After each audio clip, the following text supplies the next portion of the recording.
Hello and welcome to How to Transform and Enhance Your Compliance Training using Learner Experience and User Experience Design Principles. With us today from Kineo, we have three presenters, Rory Lawson, Emily Berry, and Matthew Mella.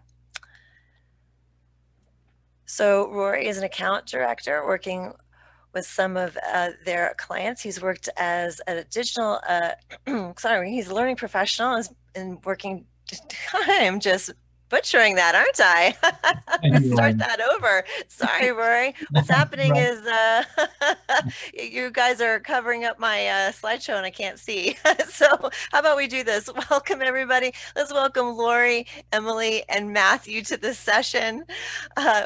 All with Kineo. I'm going to hand it over to Rory and let them do a little bit better introduction than I am doing today. So apologies. So Rory, if you'd like to take it over, the floor is yours. Okay, cool. Thank you, Mel. Just going to get my screen up. 1 second. There we go. Okay, so you can see the screen, Mel? Yeah. Yes, thank you. Cool. Okay, thank you, Mel, and thanks for having us here today. It's great to be able to share our thoughts on this subject. So we'll do some general introductions in just a moment, but just to kind of set the scene. So obviously we're here to talk about LX and UX principles within compliance training, but just kind of take a step back because no doubt this is a critical subject for everybody, especially in the marketplace now where organizations are just seeing an overwhelming kind of thicket of activity around the compliance space at the moment. But it's important because compliance is here to protect us as employees, the organization, customers, and as L&D professionals, we kind of need to stand up for the accountability of the training we create and why it's kind of so critical. So through this webinar, we want to share, how we're approaching compliance-based training here at Kineo. We're going to share our thoughts from the work we've been doing with customers, kind of the insights that we've picked up over the years from that, from our own research, and through our own design principles. So this webinar is kind of set up to just kind of help set the scene in terms of how we approach compliance-based training and how we're using kind of strong LX and UX kind of design principles. We're going to start with a question for you. So let me just make sure the tech's working, which it's not. There we go. Right. Okay. So we're off. So we're going to ask this question. If you could use the chat, we want to know what are the biggest challenges you're facing this year with the design and development of compliance-based training. So if you could use the chat, perhaps you want to share some design approaches that you're trying around compliance. Or thoughts around how you're kind of reviewing your programs of design with compliance as kind of the key subject there. So whilst you're popping your thoughts into the chat area, we'll just kind of introduce ourselves and the team. So as Mel was saying, I'm account director here at Kineo. I've been with the company about 10 years. I tend to look after kind of the initial client requirements, kind of some of the early solution kind of design, and then handing things through to production here at Kineo. If you don't know much about Kineo, we're a global workplace learning company. We're here to support businesses through performance, particularly around learning technologies, that type of thing. We invest in research. We like to share innovation, and we're always constantly exploring ideas and ways of improving things, especially around the compliance space. We've worked with many customers. We're very strong in the compliance area through the work that we do with large corporate organizations. We've covered off pretty much all of the topics that you could think of around the compliance space, and we've been doing this for some time. Matt, maybe a hand over to you next. So my name's Matt. I've been a learning consultant for about 10 years now.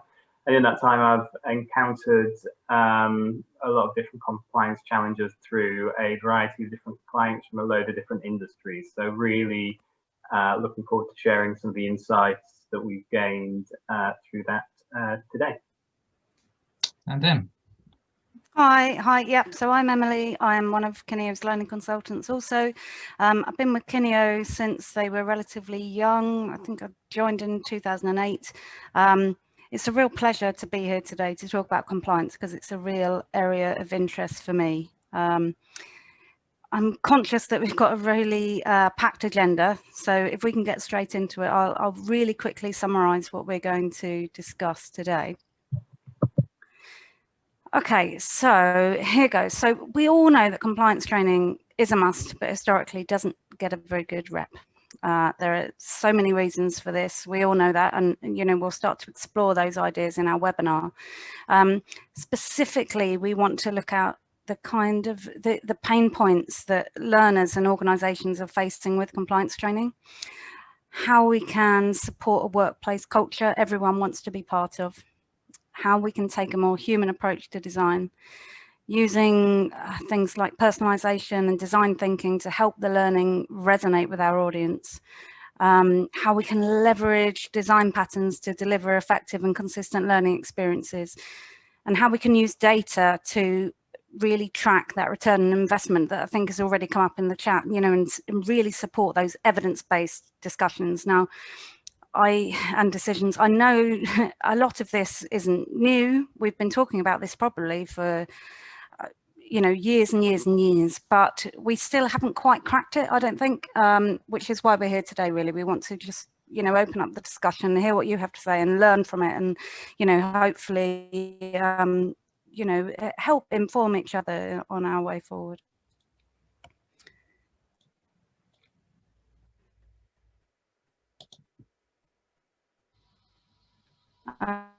Okay, so if we move on, Rory. Sorry, my text so I'm going to start. This is a kind of everyman. So obviously, it's a little bit slow. Hopefully we're okay. So obviously Dave could be Davina or any other name. You know, it really doesn't matter. What matters is what the learner thinks.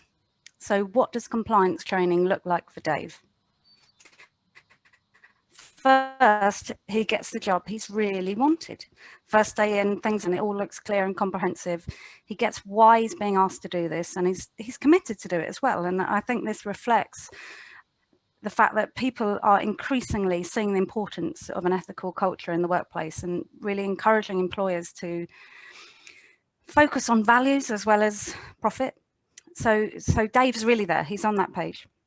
But then something happens and, you know, reality really kicks in. He's getting more and more real work to do, but he still has hours of compliance training to do. And I've spoken to clients recently, and you know, we are really talking about hours and hours of compliance training to do. He doesn't have time to remember everything, and nor does he understand why he needs to. He, you know, is questioning why he needs to know all of these rules and regulations, and are they applicable to his job role, and if so, how? And he's becoming increasingly frustrated. And in the end, he's so saturated with information that he can't take anything on board. And all of the time, effort and money that's gone into the training is wasted. So it's not just impacting Dave, it's impacting everyone. And Dave, it's of many. He's spoken to his colleagues, you know, about what he's experiencing, and they feel the same. They may have done the same compliance training for several years or more. So I suppose I want to pause there. We all know that they're the kind of pain points that people like Dave are experiencing. But before we can fix his experience, we need to challenge our assumptions, our view of the problem, the drivers, you know, of every stakeholder involved. So I think actually now, Matt, should we go back to our initial question and see the pain points that everyone's experiencing? Yeah, sure. So just bring up the chat now. Sorry, I'm on a small screen. So we're seeing a few things here. So we've got one here, which is make it innovative and engaging rather than the same modem from Q&A, and that really does reflect on maybe Dave's experience there. And yeah, again, content is boring. is a challenge to a lack of a self-driven learning mindset, which is really interesting in the context of Dave's challenge there, because you're saying that he's quite self-driven, but perhaps there's other barriers there within the learning. So we'll see what Dave has to say in a minute. So yeah, some interesting things there. Sorry, we don't have a lot of time to go through all of these, but do keep discussing those between yourselves in the chat if you want to. And back to you, I suppose, for what we're interpreting as hearing from Dave. Mm-hmm. Yeah, exactly. So that's a key point. So we're asking the questions of Dave, but what are we really learning from it? And it's about how we interpret what Dave is telling us. So what does Dave really want? So we know that he wants compliance training that is quick and easy to do, so it doesn't interfere with the day job. He wants to impress his boss. He wants the ability to prove his existing knowledge, especially the more time he spends with the organization. So he doesn't get the need for a sheep dip experience. He wants only to learn what is relevant and applicable to him and his role. He doesn't want to read an encyclopedia of all there is to know. You know, you can kind of leave that to the experts. He wants the learning to work easily and intuitively for him, to reflect all the websites and the apps that he uses every day.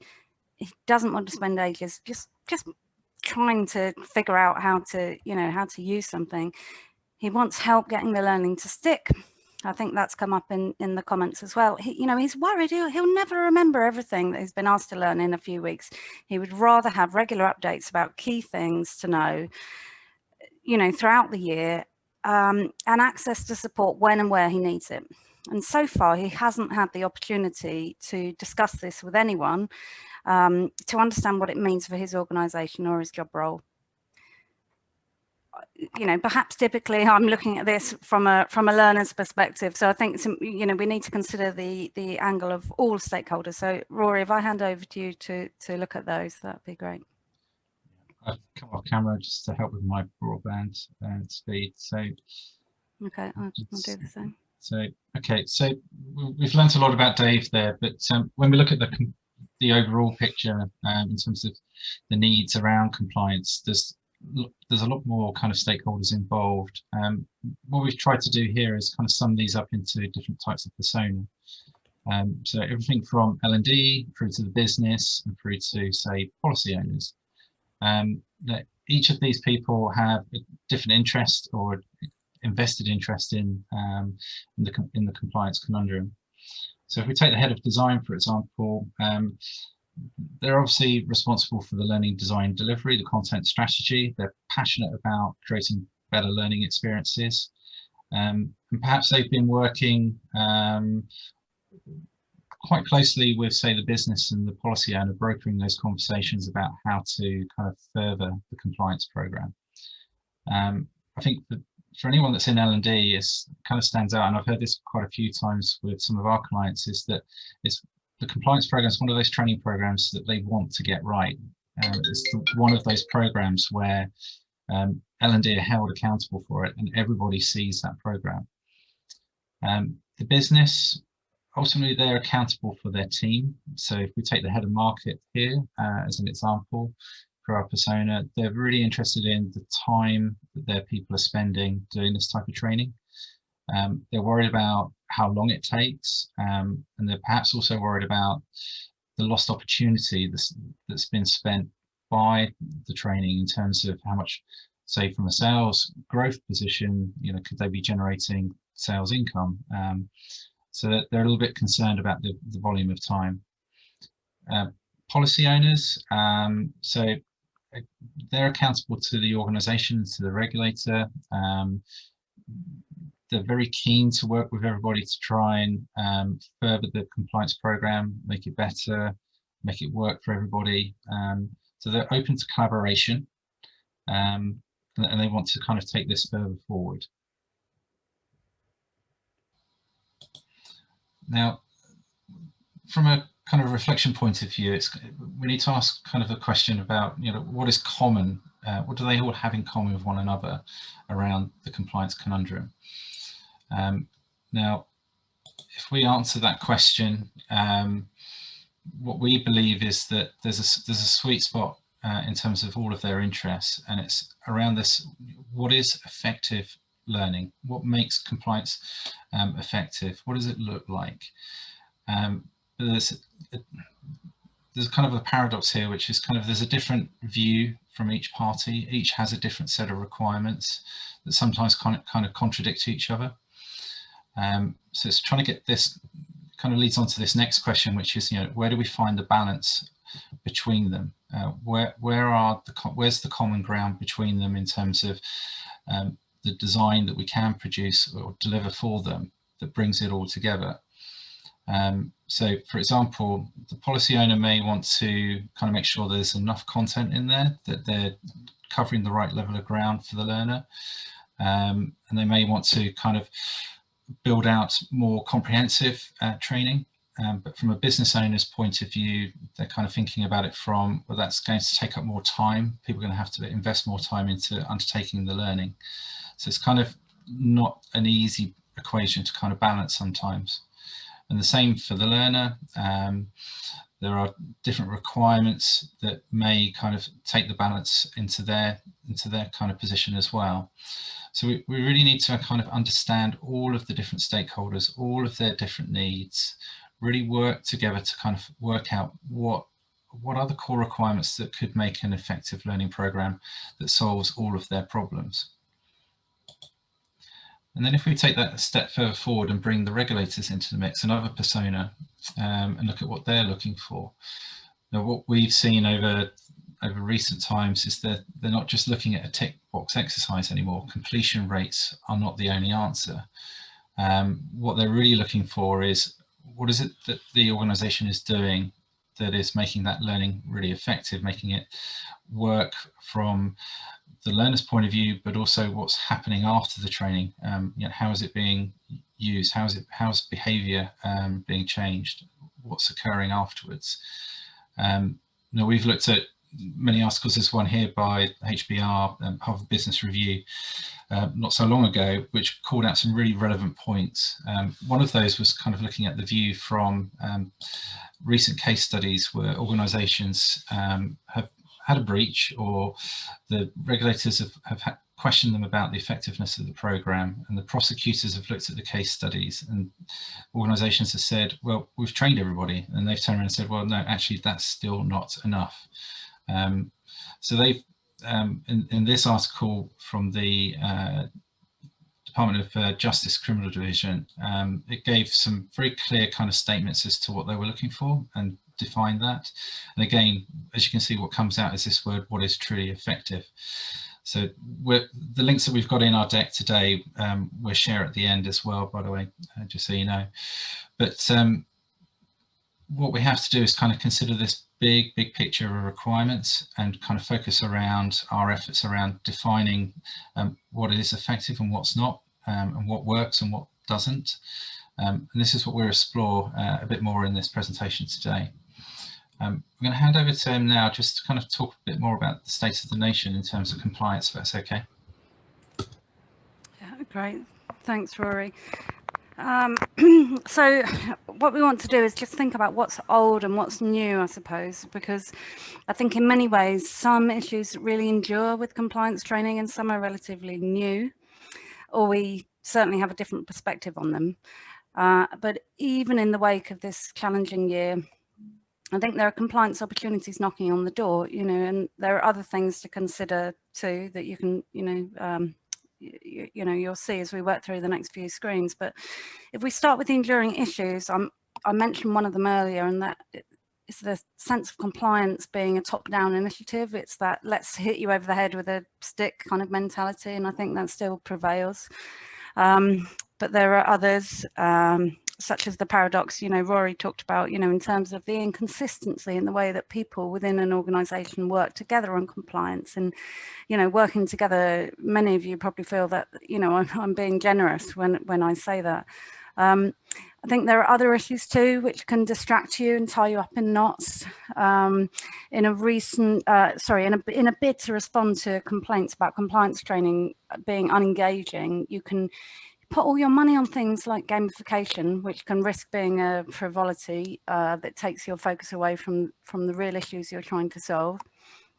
If it genuinely enhances the memorability of content and allows people to experiment with decision making and failing in a safe environment, then I'm all for it. But if it's about, having a leaderboard and points for almost points' sake, then I would say forget it, if I'm honest. I think there's a lot of talk as well about VR and AR, which I'm actually a big advocate of, but I think it's probably a step too far for many of us at the moment. And I hate to mention the C word, but, in the wake of COVID, I think it may not be the priority focus for many of us right now. And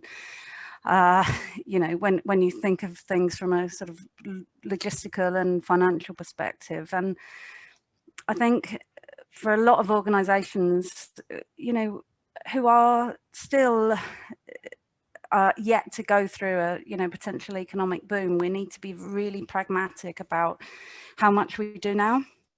I think small changes can make a big difference, and whole-scale change doesn't need to be made overnight.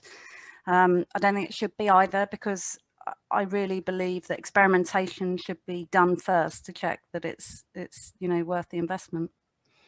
I suppose coming on to opportunities, I really don't think it's all doom and gloom, because I think there's a kind of epiphany going on, actually. I think we're all waking up to why values and ethics really matter.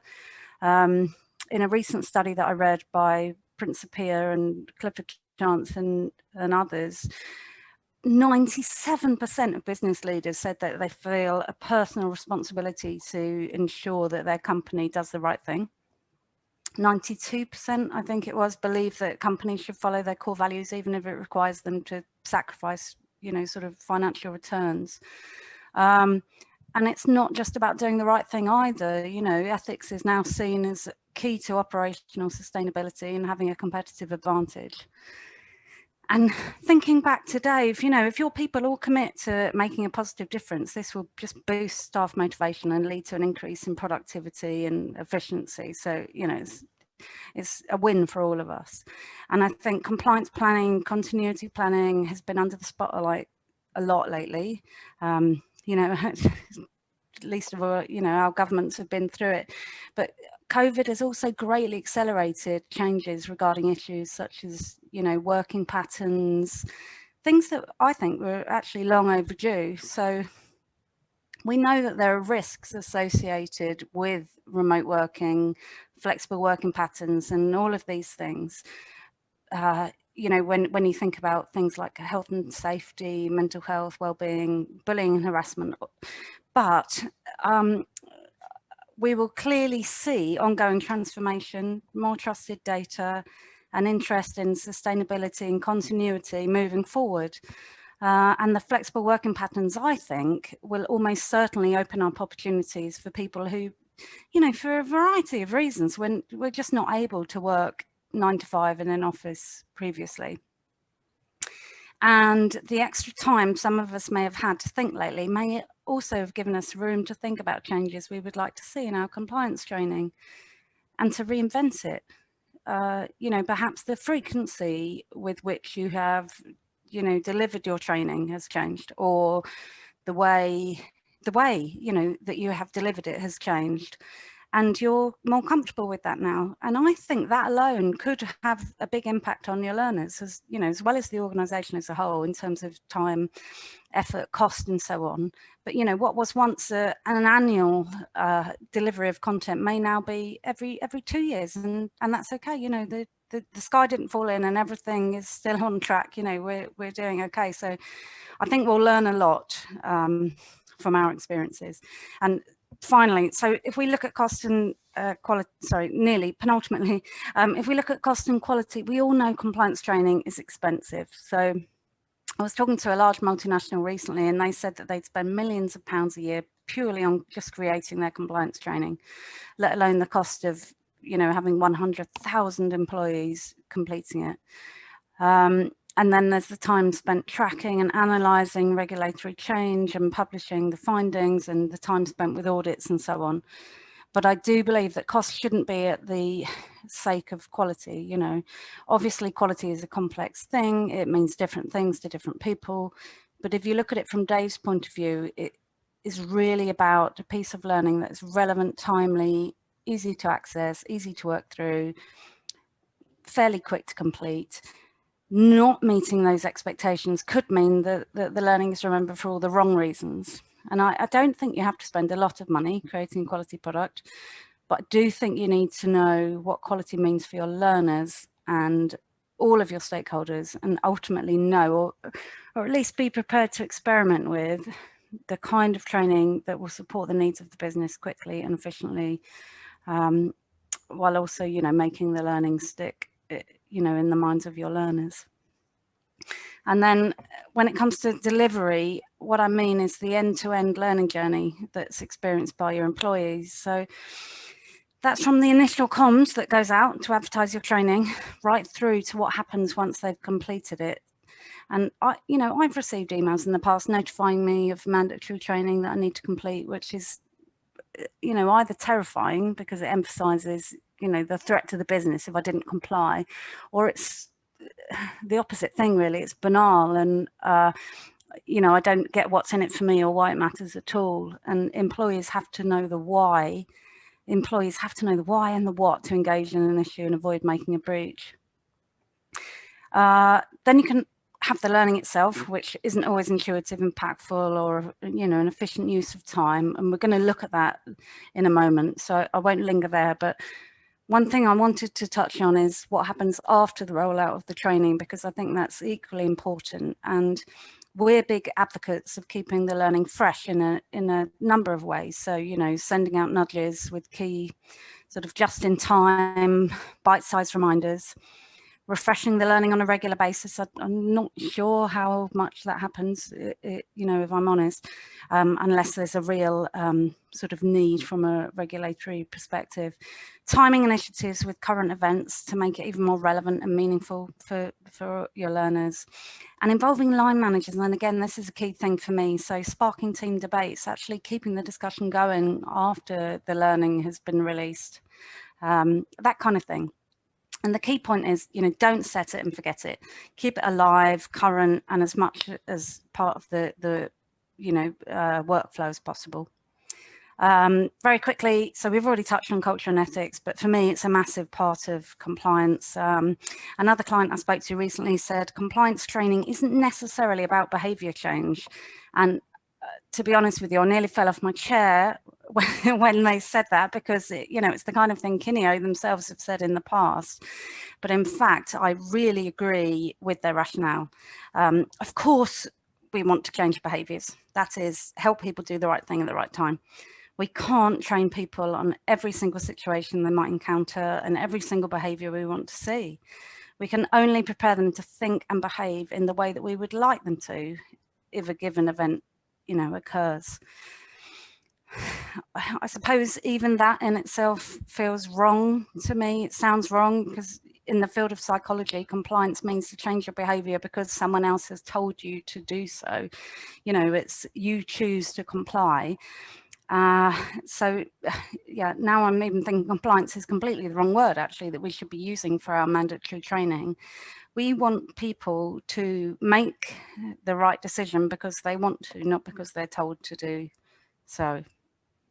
So we know that people are more likely to comply when they believe that they share something in common with the person making the request. So that reinforces why it's important for an organisation to speak the same language as people like Dave, to show that they have the same ethics and values as he does. People are also more likely to comply when there is group affiliation, even if it's against what they might naturally do. So that says to me that we should be doing much more in a social space. So bringing out all of this stuff into the open and agreeing collectively within your organisation, a shared mission, shared values, and working together as a team. And by taking a culture-led approach to compliance, we can help the learner prepare for all those different eventualities. I think we often treat compliance topics in silo.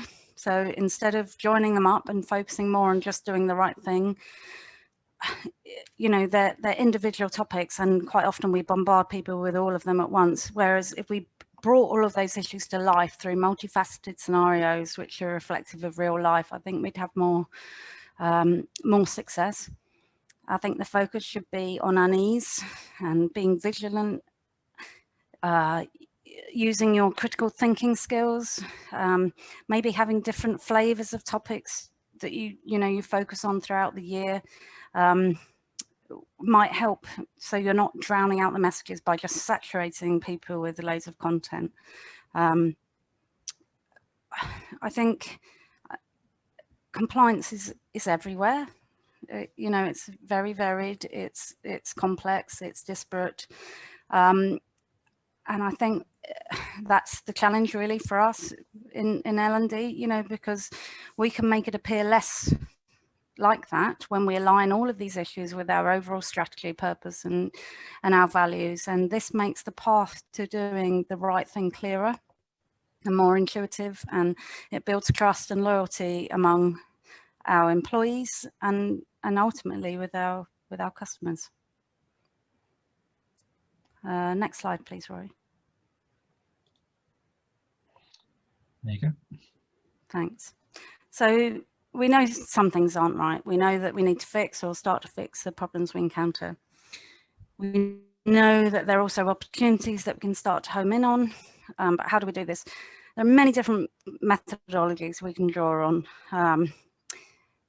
We're not going to go into them all today. We're just going to touch on a few that sort of influence our thinking at Kineo. So if we start by looking at design thinking, you may have seen this representation of design thinking before. It's got the 5 Ds along the bottom here. And this is known as the double diamond and shows a design process for innovation. And it encourages us to go beyond thinking about content and assessment alone, and to consider all aspects of a learner's environment, really. Be it physical, technical, social, emotional, etc. And it is ultimately about finding the real problem and the real solution to fix that problem. We've got a link in the deck that Rory will share later on, so if you want to explore it further, then fab. But as I say, the approach that we're going to share now combines certainly lots of elements of this. Next slide, please, Rory. So there are lots of terms, as I'm sure you're all aware, that are used interchangeably in the industry, perhaps technically incorrectly. You may have heard of design thinking in relation to human-centered design or learner-centered design and vice versa. Personally, for me, design thinking is the bigger picture. So it's focused on the innovation and the problem-solving piece. And the human-centered element looks at the details, how usable is a design? How is it ultimately experienced?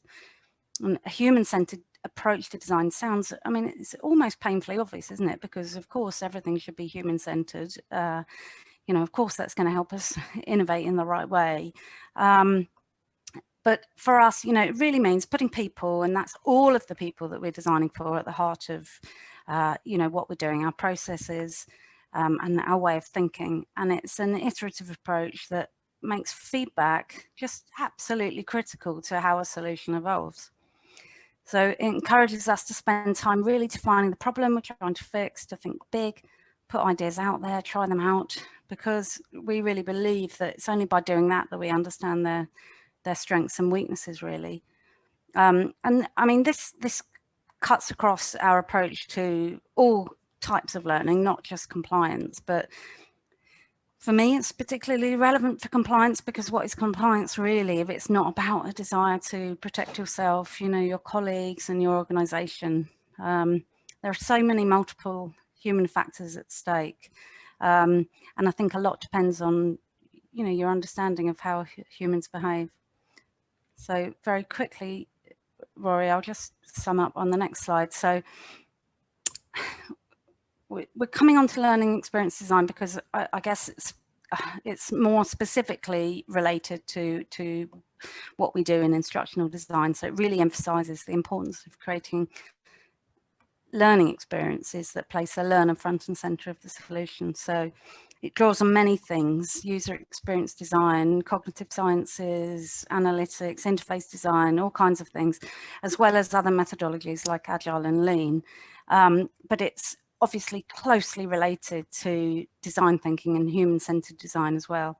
It's about all kinds of things, but I think particularly for me, it's about that whole generating ideas, you know, developing a concept, experimenting with it, seeing if it works, iterating, adjusting, and actually the creation and the launch comes later in the journey than you might think. But I think I'll leave it there and hand over to you guys to take it forward. Thanks. Thanks, Em. Thanks. So let's have a look at how this applies particularly to compliance and compliance learning. And we know that even though there are changes that we quite often recognize can benefit compliance learning, stakeholders can be nervous about making changes to it. Although that can be slightly ironic because organizations don't always measure the impact of the training enough to know that it's currently working past, you know, perhaps that initial completion. So, and if you just move on there, Rory, what we feel we need to do, and a lot of our clients have been doing, is starting to adopt the mindset for learning experience design that builds more measurement and data, and also a continual improvement approach into the design of it. And Rory, you've got an example, haven't you, of a particular case in point? Yes. So through a globally recognized bank, we worked with them on a program which was about reinventing their conduct program. They took a very user-focused approach to the whole kind of piece. They set out to kind of test and learn about different experiences that would work in a compliance environment. They built in evaluation throughout and testing and measuring different approaches. It was very successful. It ran over a 2-year kind of period in terms of the design build out phase. But we took it to the awards and it picked up awards around impact, best use of technologies, that type of thing. But behind it was this process that Matt's just about to explore. Yeah, sure. So here we'll just walk through an example of partly the process that we went through on that particular one with that client, but also this compliance element that we're currently working on with some other clients as well. And this is really splitting it into 3 main periods, so 3 main phases, if you like. So initially, you really want to understand that challenge, and doing that by consulting users and stakeholders with a big emphasis on those users actually to understand what's working for them, and measuring your previous success. So as I said before, we don't always have that benchmark data. So trying to find as much as possible is important. And I mentioned shortly actually how you might want to do something if you haven't got that in place. Then you can start to identify that problem statement, which might actually be an opportunity, but that change that you want to make. And when you move on to prototyping and iterating a solution, you want to really start by focusing on that change and thinking about, you know, what's the hypothesis here? What change do you want to make? You can put that into a really solid business case. And then you've got a solid ground on which to start designing a solution, thinking about how you're going to measure that as well. So how are we going to say that that change is working, and then test that with users to see what the impact is.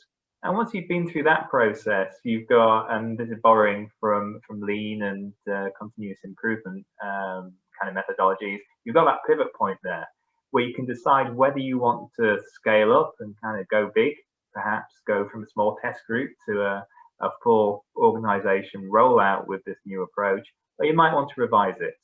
But what we'll do, we'll dig into some of these stages in a bit more detail. And what we'll do first is we will have a look at looking at what the real problem is. So really, you need to identify what the real issue is, and this includes what the regulators actually need themselves. This is something that's often quite blurry for some policy owners who understand what the policy is, and they understand they need to do training, but it can be quite ambiguous what the regulators need. So making sure that's as clear as possible might be easier said than done, but doing the work to see whether you can get some clarity on that is always good as a start to what we actually need to train people on. And then look at what the learners actually need to do in their roles and what their barriers might be, and really trying to look through their lens and inviting them into the conversation. Because what you'd probably end up here with is almost a matrix for different roles with different things that they need to do in order to make sure that the organization is safe and compliant. So it might not even be a simple document. You might have to design several journeys, but that's okay, because what we're aiming to do is to try and find out what those key requirements actually are and what positive actions people can take. And you can use techniques like Kathy Moore's action mapping. We won't get into that here, but there's just a note in the deck that we'll share afterwards here about her documentation on that. But there are tools out there to help you map these kind of real world skills that people need. So once we've got that, we can make that hypothesis. We've worked out what the problem statement is, what the real compliance issue is that we are trying to solve. And then we want to say, and it's great if you can make this measurable. Again, that's not always easy, but what you at least want to be saying is that if you do a certain thing, if you change the way you deliver something, if you deliver something in a different format or in a different timing, people are going to behave differently to how they're doing it now. And that can go beyond completion.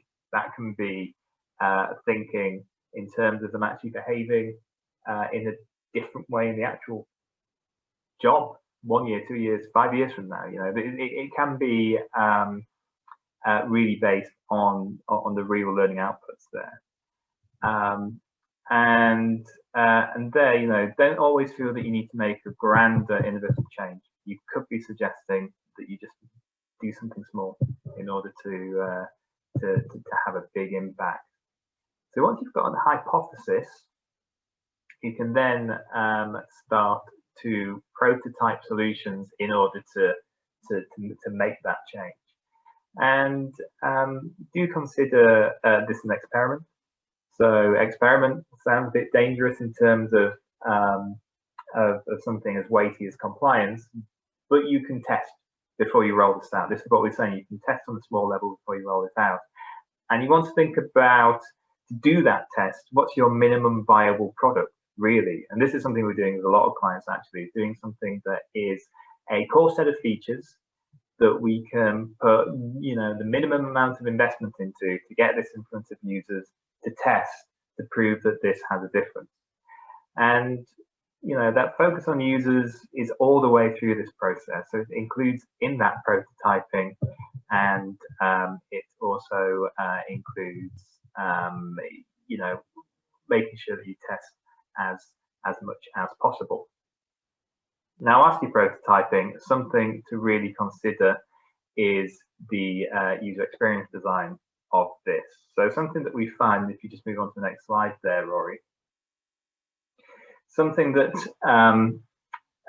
we need to constantly consider is that one of the big barriers for learners is the user experience.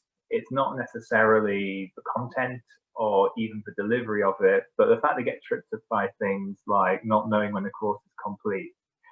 And as Emily said, you know, learning experience design covers a lot of things, and this includes the end-to-end user experience in digital learning in that kind of web design sense. It's interaction design, it's web design, like anything else on the web. So you can actually borrow the sort of principles that people like Jacob Nielsen at NN Group put together. So you put together 10 usability heuristics. That was things like making sure that you map between systems and the real world. So the system being digital representation, make sure that stuff looks and feels realistic and that people have a good analogy there for real life, and that people have freedom and control where they need it. You can bring those sort of elements in here to make sure that people have a quick and intuitive journey through this learning.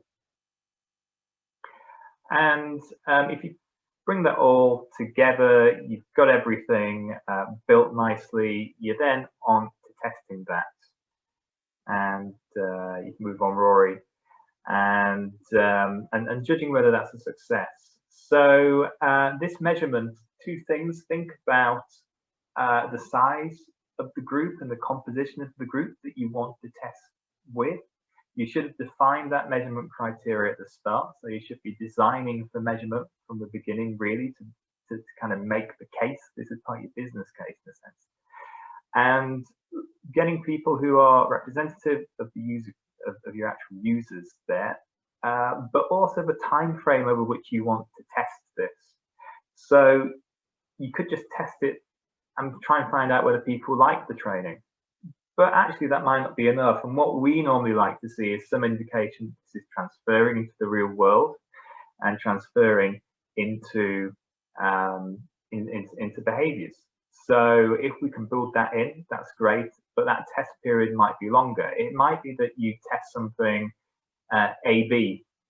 So you're doing A is your current training as you do it now, B is the new approach. And over 1 year, you want to see whether you get better results from your new approach versus your other one. That's particularly important if you've not done that benchmarking, if you've not got the data to benchmark things, as I mentioned before. So we come back to our pivot point then, and this is where you can decide whether things are good to scale up or whether you want to revise things. And that revision might not be scrapping it and starting again.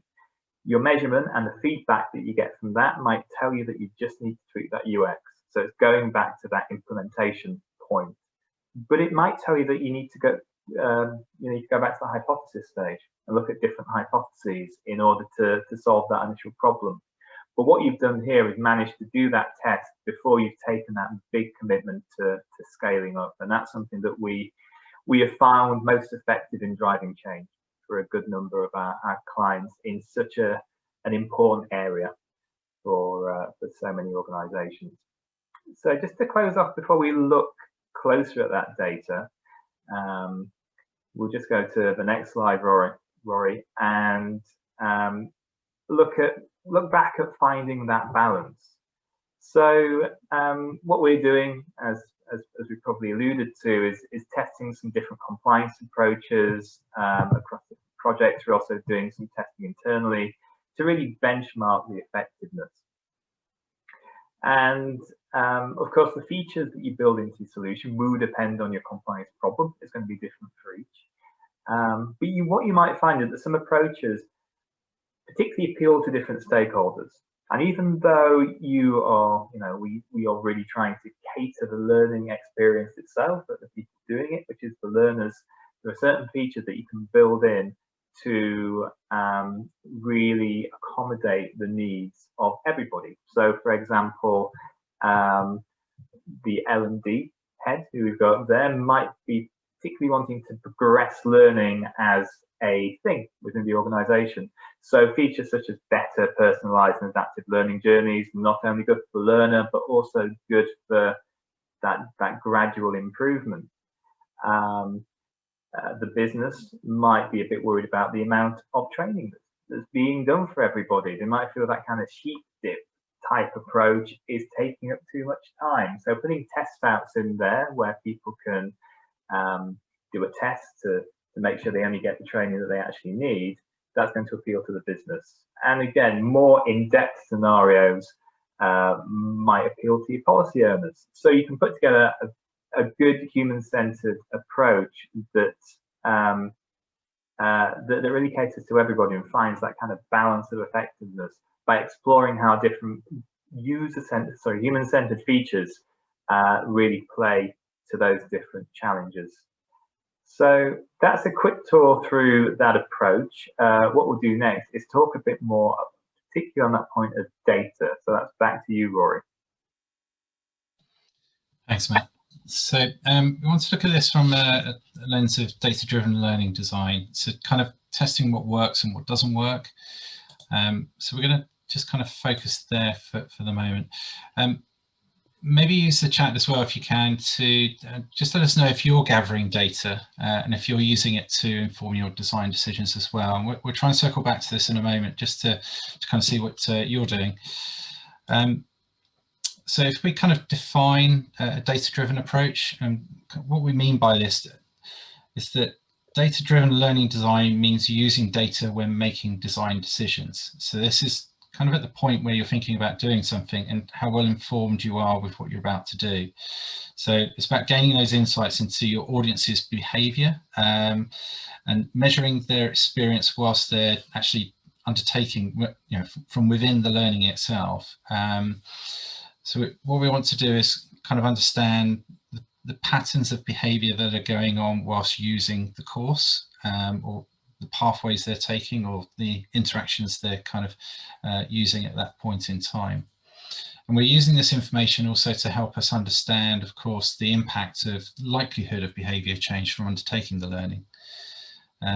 And we can use those insights to make better decisions going forward, to develop better experiences.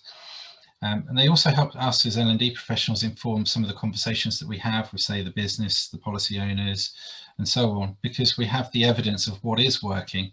If we make a change here, or if we use video in this way, or audio, that it works in certain ways, and gives us a benchmark that we can talk to when making kind of business cases for using video or other. So we have to move beyond the SCORM-based data, though, to be able to kind of get to this level of analysis. SCORM data is good at, you know, delivering things like learner details, completion status, and so on.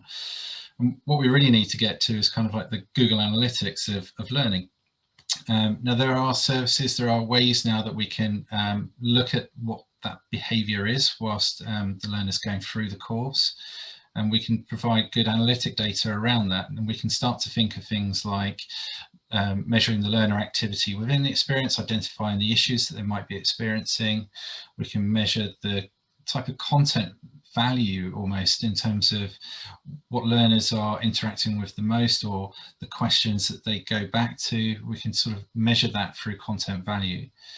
And we can pull out other insights, we can track engagement, and we can even start to ask questions that help us to figure out the changing perception and attitudes of the learners going through the course. And we can do the other low level stuff, like, you know, what device are they using, and that type of stuff as well. So the types of activities that we can see, this data, by the way, was run through an internal experiment of one of our own courses. I think it's around GDPR. We put some users through it, and we gathered in their data to be able to kind of test this experiment. So the top line is kind of generally in line with what the SCORM data might give you, but the bottom line results here are things that we were able to build in through our analytics package. So we're able to kind of go that step further to do a deeper level of analysis around that user behavior. And that gave us results like this. So if we imagine this is a dashboard, we've taken a few of the example things out from our main analysis, but, you know, for example, device usage. You can see there that out of the audience that we tested, we had only 5% of them use a mobile phone to access the learning. And this is something that comes up quite a lot. Quite a lot of our stakeholders go, it must be mobile ready. But I think some of the data that we're seeing actually evidences that actually 95% of the audience, or 85% here, were using desktop. The preferred device to actually access the learning is the desktop. Some were using tablets, but only 5% were using mobile phones to do it. So why would, you know, raises the question, why would we focus a lot of effort on a 5% of the audience for mobile phone? On the top right, we're looking at question effectiveness. So we can measure the interactivity and the results behind questions from, say, either a pre-assessment or post-assessment. And we can do a level of analysis to that. And in this particular case, something that stood out to us was around this question called a missing list, where 80% of the audience were getting it wrong in the pre-assessment, and a further, still a reasonably high percentage were getting it wrong in the post. So that begs the question, what's going on there? It could be that the wording of that particular question was something that the users were stumbling over, or there might be something more fundamentally wrong with actually the learning content, that they were struggling with a concept that they couldn't get their head around. So it kind of focuses in on areas of the course design where there might be a potential problem. And all of this data is kind of gathered in real time, so we can start to see early insight into what is working, what's not.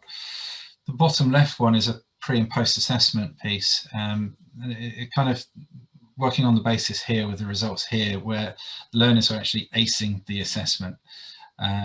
So what you're looking for is a natural bell curve around the mastery score.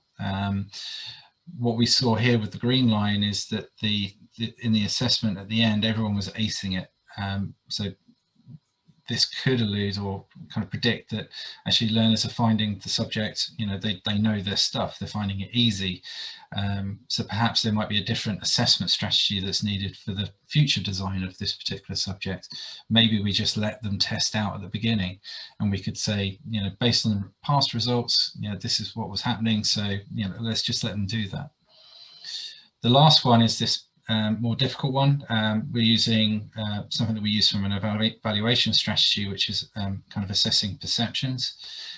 In this case, we ask a question up front, we ask the same question again later, and then we measure the difference between it to measure that likelihood of behavior change. What we're looking for is that higher kind of answer on option 5 there to indicate that. Conscious of time, so may not have time to review. Matt, were there any quick answers in there from the chat around data gathering? Right, just a meeting there. We did have some interest in that, most definitely, and we did have one comment here about people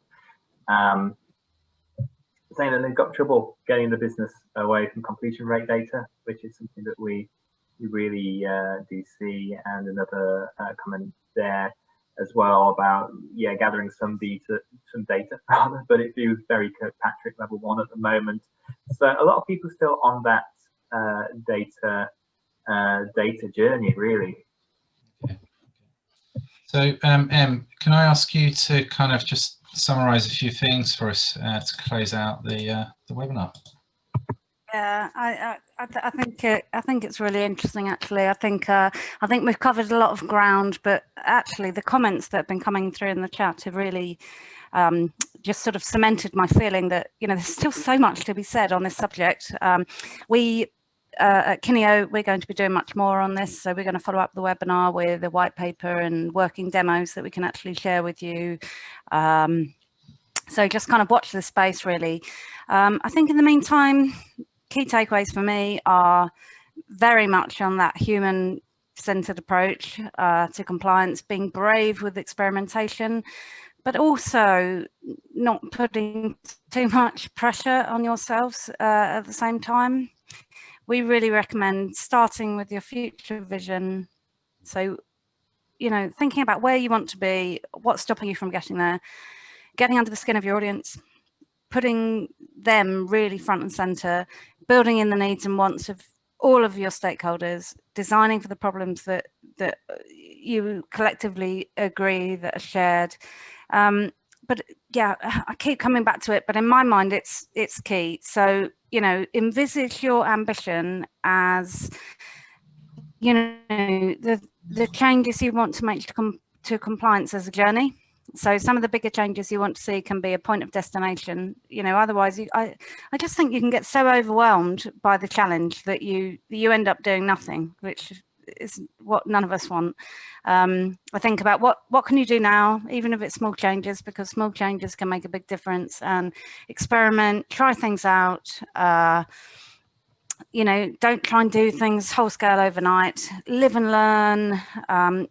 We all know this. Failures are, they're helpful learning curves. And I think finally, in relation to data, without data, all you have is opinion. And gather as much data as you can, I suppose. Thanks, Rory. I just want to say thank you for everyone for joining today as well. We had quite a lot to say in such short time. It's a big subject area, so there'll be lots coming out of Kineo soon on the subject as we share more. We would love to have done a bit more of a Q&A at the end here, but I think we've run out of time. I think Mel will do the timekeeping in a moment to keep us all in check. But just thank you to everyone for joining today. Yeah, thank you. Thank you very much.